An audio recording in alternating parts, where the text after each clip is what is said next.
नमस्कार, मैं प्रेरणा Sharma think tank पर आप सभी का बहुत-बहुत स्वागत करती हूँ। दोस्तों, कश्मीर में बुलडोजर बुलडोजर एक्शन चल रहा है, ये हम सभी देख रहे हैं। जो भी बिल्डिंगें खड़ी की थी, जो प्रॉपर्टी बनाई थी आतंकवादियों के पैसों को लेकर, सरकार की तरफ से कड़ा एक्शन लिया जा रहा है। बिल्डिंग पर बुलडोजर एक्शन हो रहा है। पिछले दिनों बड़े-बड़े अलगाववादियों की 150 करोड़ की संपत्ति को बुलडोजर के द्वारा नष्ट कर दिया गया और जब्त कर दिया गया। अब उनके यदि मकान खड़ा है, बिल्डिंग खड़ी है, तो उसको ध्वस्त करके मिट्टी में मिलाया जा रहा है। हाल ही में कड़ी कार्रवाई अनंतनाग में हुई है।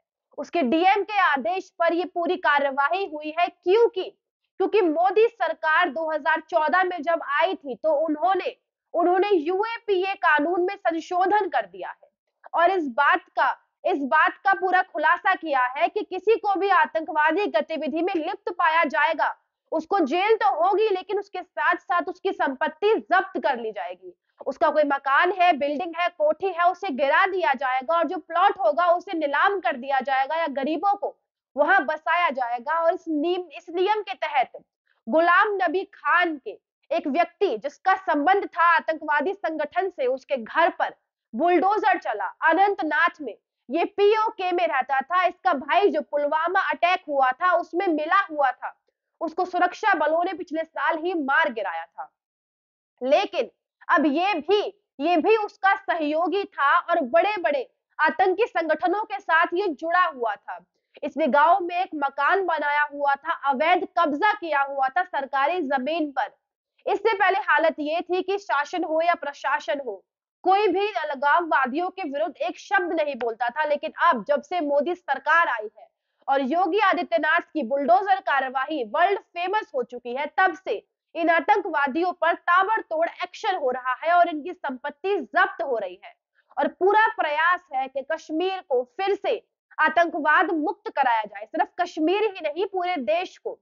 आपको बता दें, 2022 चला गया है और आज 2023 की शुरुआत हो चुकी है। तो 2022 में कश्मीर में जो एक्शंस हुए हैं वो रिकॉर्ड तोड़ रहे हैं सारे एक्शन, चाहे एनआईए की तरफ से हो, चाहे सेना की तरफ से हो, चाहे सरकार की तरफ से हो।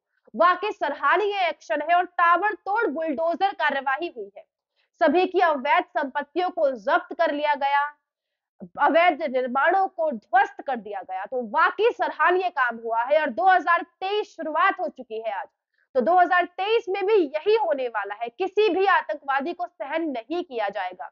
जो भी देश के विरुद्ध होगा उसकी संपत्ति तहस नहस कर दी जाएगी। अब इन सभी को मार गिराया जाता है, आतंकवादियों को एक्शन तुरंत होता है। आपको बता दें, 108 लश्कर ए तैयबा के आतंकवादी, 35 जैश ए मोहम्मद के, 22 हिजबुल मुजाहिदीन से जुड़े हुए और 4 अल बद्र से जुड़े हुए और 3 गजवाए-तुल हिंद से जुड़े हुए आतंकवादियों को मार गिराया 2022 में।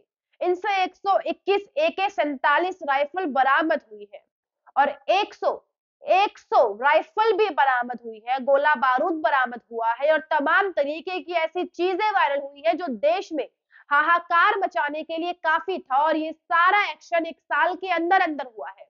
और ये कहा जा सकता है, जो कश्मीर में 2014 से पहले का जो समय था, आए दिन बम विस्फोट होते थे, तहस-नहस होता था, नरसंहार होता है, अब वो मात्र कुछ थोड़े से क्षेत्रों में रह गया है, अब पूरा जिला भी नहीं है। एक जिला अनंतनाग है, अब ये भी सिमट कर रह गया है, क्योंकि वो पीओके से लगा हुआ है। इस वजह से सरकार की प्रायोरिटी है कि वहां पर आतंकवाद को बिल्कुल जीरो कर दिया जाए।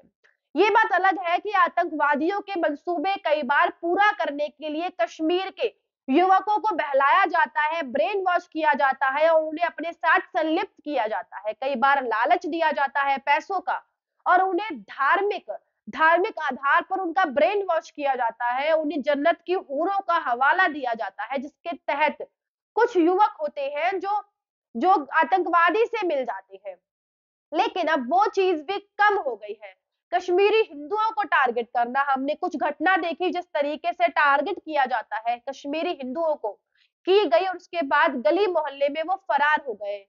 ये काम सीमा पार से आए हुए आतंकवादियों ने नहीं किया, ये वहीं के मोहल्ले के लोकल लोगों ने किया है, जिन्हों को जिनको सीमा पार से पैसे मिलते थे, हथियार मिलते थे, लालच मिलता था और उनको कहा जाता था कि यदि आप ऐसा करेंगे तो इससे एक नैरेटिव सेट होगा कि हिंदू आज भी सुरक्षित नहीं है और हिंदुओं के अंदर एक आक्रोश पैदा होगा जिसके कारण हिंदू ही धीरे धीरे बीजेपी के विरुद्ध हो जाएगा। ये पूरा एजेंडा चलाने की कोशिश की गई क्योंकि हमने आपको पहले भी बताया 2023 में कश्मीर में विधानसभा के चुनाव होने हैं और अलगाववादी और आतंकवादी बिल्कुल भी नहीं चाहते कि कश्मीर का माहौल नॉर्मल हो गया तो चुनाव होगा और चुनाव में बीजेपी भारी बहुमत से सरकार बना लेगी जो कि अलगाववादी और आतंकवादी बिल्कुल भी नहीं चाहते हैं। लेकिन अब इनके मंसूबे पूरे नहीं होने वाले हैं।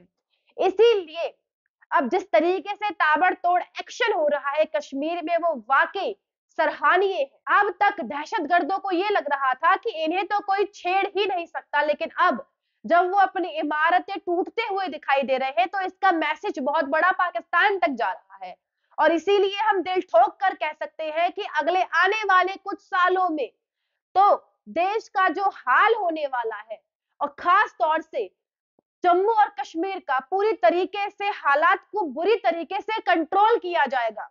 जो हिंदू घर छोड़कर जा चुके थे उन्हें वहां बसाया जाएगा।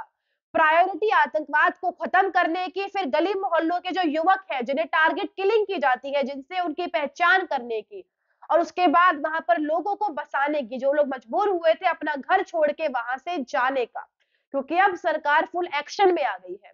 लेकिन आज की खबर में बस इतना ही। तब तक के लिए बने रहिए थिंक टैंक के साथ। नमस्कार।